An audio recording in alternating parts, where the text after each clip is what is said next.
The next Skyrim in space? Well, that's what our buddy Todd Howard called it, and I'm talking about Starfield, the next Bethesda Game Studio's mega game coming out November 11th of 2022. Welcome back, gang. It's Deltia from Deltiasgaming.com, and in this video, I'm going to break down a bunch of information from Starfield. We're talking trailers, articles, tweets, and so forth. So you can decide, is this going to be the next game you want to play in 2022? I can tell you I'm very excited to play it because if you know anything about Bethesda, it's all about exploration, and exploring space in a Bethesda game could be the next best thing in gaming. Let me explain.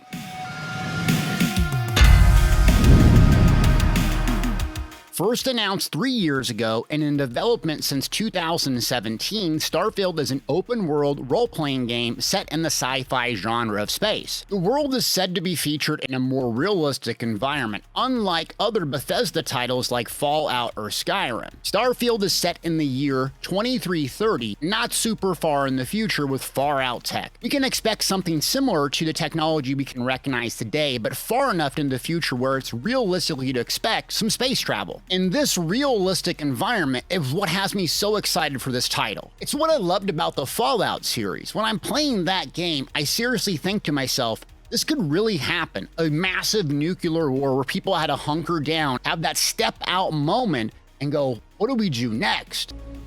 Technology's changed, we've all changed. So our expectations when loading up a game, like, okay, I'm gonna step out, and there's gonna be this moment.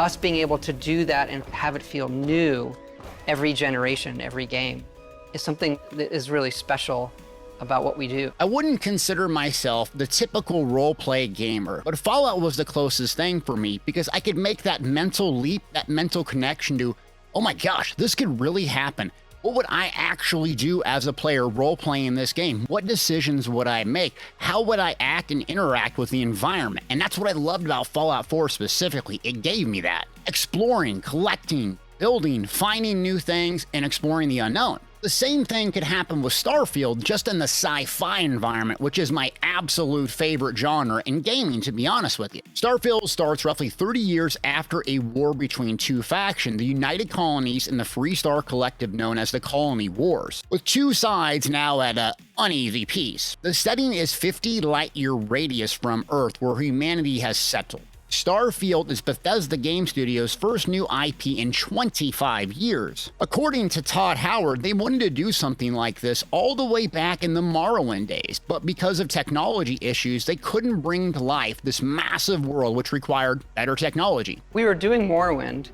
and looking at what we might do after that and beyond that, and we had a list of what are the other types of worlds we want to go to, and obviously Fallout was at the top of the list. You know, if we could do that, and that, you know, magically, luckily came true for us.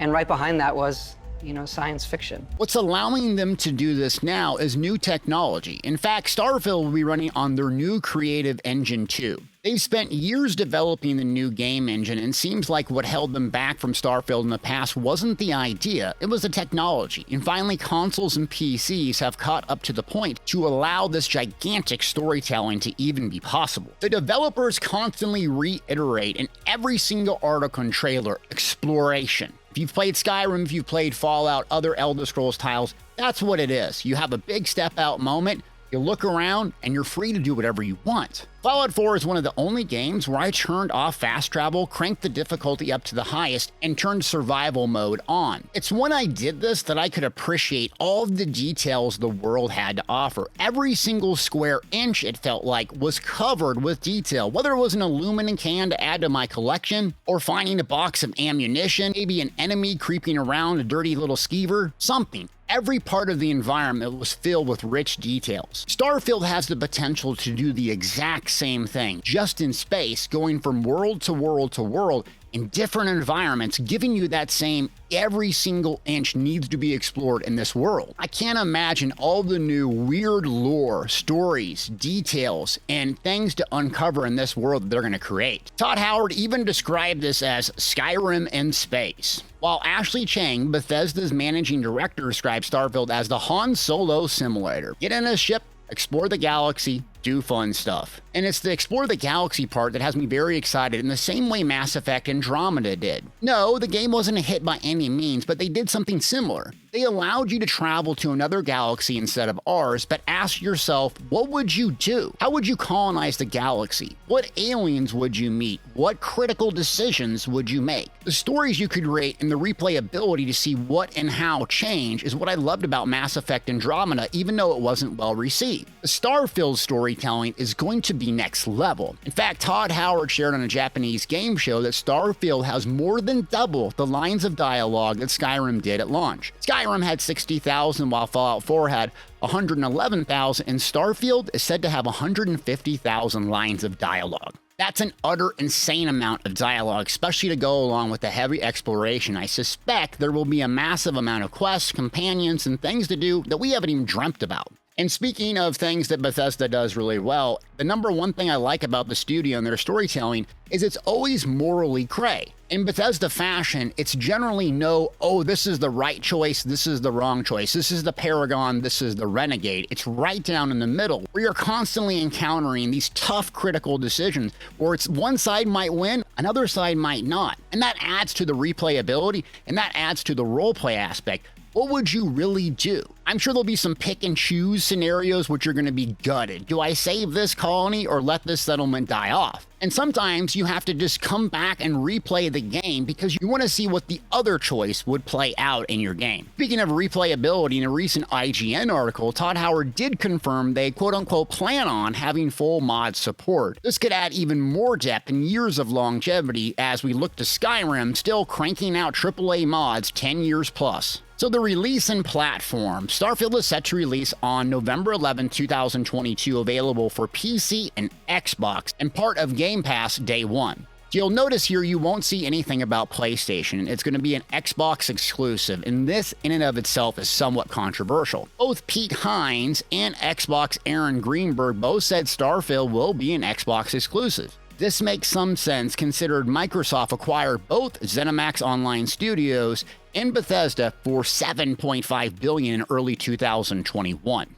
And that they would want this new flagship game to be an exclusive to attract new customers. I'm not defending them here, and I can see some valid arguments for and against, as these games are generational and should be available to all gamers, but I can see their point. Either way, that's the details on the release and what you can expect, as Bethesda does stick to their launch date, even though if it's a rough start. So what can we expect gameplay-wise? We don't have a lot of details, but we can get some glimpses of what might be coming based on the trailers. The first from the trailer, and that's the obvious one, a gun laying on the table, next to, well, a sandwich, of course. This was probably going to be an obvious choice on combat, seeing as it's set in a realistic environment. And it's safe to assume this will be a first-person type of game, like previous IPs. And I think those are things we like. Like, we like playing first person. We like having all the coffee cups.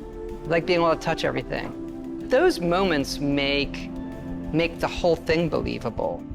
Being able to watch the sunset and nighttime come and just sit there and watch the world go by seems like it's not gameplay, but it is vital to how you feel through the rest of it. Now the question is this: will Starfield's combat system resemble Fallout 4 with a similar system to VATS with automatic aiming? I personally like the system over a pure shooter like Halo because it felt more roleplay.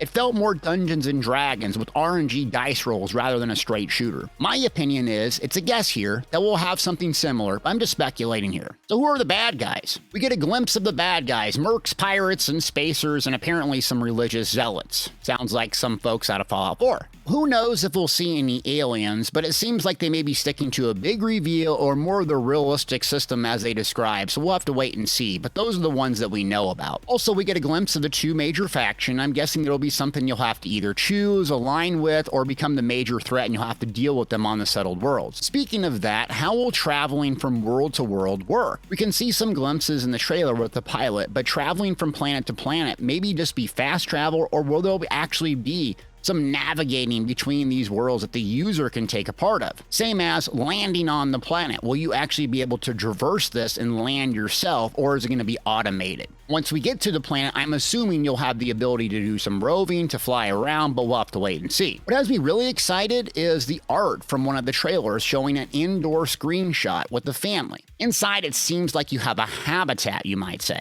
This gives me the Fallout 4 settlement vibes, and I'm hoping it's something similar, which is what I've sunk countless countless hours to into this game. Imagine exploring new planets to find various mines and minerals and materials to go back to your habitat and start building, start fortifying. Maybe you're building turrets to defend yourself against pirates. Maybe you're adding on and getting a new room so you can bring more settlers there and expand your colony. And maybe you're going to upgrade your technology to have, I don't know, better air inside, more ability to harvest plants, something. It gives me that settlement Fallout 4 vibe, but in space, and it's wild to see and think what they could do. After they've played around with Fallout 4, it'll be a much improved system, I imagine. And maybe once you start getting more settlers on your specific colony, it opens up more dialogue, more questing options, and maybe even more companions. Also, what I'm hoping for is there's some organic attack mechanism similar to what Fallout 4 is, and you having to defend your settlements, giving you a sense that you're actually on the frontier of space and anything can happen at any moment. Next up is about robots, and it seems like this will be core to the game as well, giving some information from a Washington Post article. You can see the robot during the trailer walking around. Again, I go to Bethesda doing something creative. Imagine building up robots similar to what you did again in Fallout 4. Maybe these will be your type of companions that open up dialogue stories, abilities as per guest, and other technology. This could lead into exciting gameplay loop, exploring, collecting, tinkering, seeing what happens. Can you tell I'm excited about this game? Okay, and that's just a little bit about Starfield and what we know, and we're starting to get more and more bits of information as we get closer, and I'm imagining the marketing for this game is going to be enormous. As 25 years in the making, the new intellectual property of Bethesda, I'm sure they've put a ton of time, energy, and resources behind it, and it may be the next mega game for years to come. I've always wanted Bethesda to do something in space. Personally, I love the Elder Scrolls and I love Fallout 4, but sci-fi is my favorite genre. It's just so creative, it's so different, and it's so, man, what if this really would happen? And the role player in me screams, please make this your best game yet. I hope you enjoyed watching this video. If you want me to cover other games similar to this and something that I'm interested in playing and covering on this channel, hit that like, hit that subscribe, and leave me a comment. What other games would you like me to check out and research and bring to your attention? Thanks for watching.